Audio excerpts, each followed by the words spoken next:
சரவண விக்ரம் வராரு. மம்மி இப்போதான் மம்மி எல்லாமே தெரியுது மம்மி. நான் யாரையாவது ஒருத்தவங்களை நம்ப மாட்டேன், அப்படி நம்பிட்டேன்னா அப்படியே தூக்கி உயரத்தில் உட்கார வச்சுருவோம் மம்மி. அது என்னுடைய இதுதான். அதாவது சில பல நீங்களாம் கூட பேசுவீங்களே, respect is very very important, மரியாதை ரொம்ப ரொம்ப முக்கியம்லாம் நீங்கள் சொல்லுவீங்க. அதெல்லாம் அன்றைக்கி எனக்கு விளங்கலை, இன்றைக்கி தான் விளங்குது. என்ன பண்ணுறதுனே தெரியலையே. இல்லை என் தங்கச்சி சொன்னானதான் எனக்கே புரியுது. ஐயோ முட்டாளாக இருந்திருக்கிறேன் மம்மி, முட்டாளாக இருந்திருக்கிறேன். டே நட்புனா என்னன்னு தெரியுமாடா உனக்கு?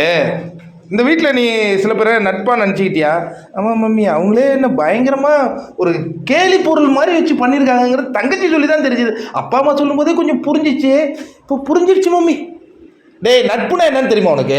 யார் கூட இருக்கும் பொழுது நீ வாழ்க்கையில் முன்னேறி போறியோ அவங்க தான்டா நண்பர்கள். யார் கூடயாவது இருந்து அவங்க ஒன்று டவுன் பண்ணுறாங்கன்னா அது கஷ்டம்தான். சில பேர் கூட நம்ம தெரியும் இது கூடா நட்புன்னு, பட் அது ஒரு மாதிரி அடிக்ட் ஆகிடும். என்ன சொல்கிறது, நானும் உன்கிட்ட சில பல விஷயங்கள் எடுத்து சொன்னேன், கேட்டா தானடா நீ?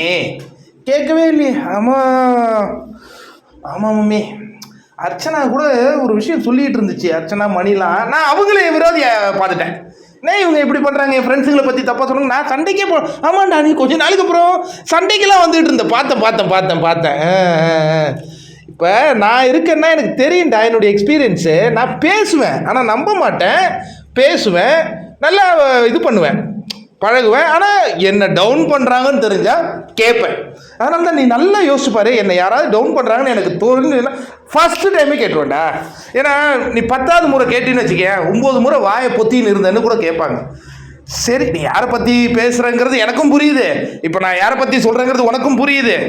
இனி நீ திருந்தி என்ன திருந்தலாம் என்னடா, இருக்கிறது 2 நாள் ஜாலியாக இருந்துட்டு போ, வேறு என்ன பண்ணுறது? ஆமாம் மம்மி, வெளியில் போய் எனக்கு இது தெரிஞ்சிருந்தோன்னா நான் அழுதுருப்பேன். பட் இப்போயாவது தெரிஞ்சுது. ஆனால் நான் இருப்பேன்ல 3 வாரம், இன்னும் 3 வாரம் தானே இருக்குது. 3 வாரம் ஏன்டா நீ யோசிக்கிற? இது விசித்திரா சொல்ல, நானே சொல்கிறேன். நீ இருக்கிறது உனக்கு 3 நாள் தான், அதுக்குள்ளே சந்தோஷமாக இருந்துட்டு போ. எதுக்கு உனக்கு நம்பிட்டே இவ்வளோ நாள், அந்த நம்பிக்கையோடு போ.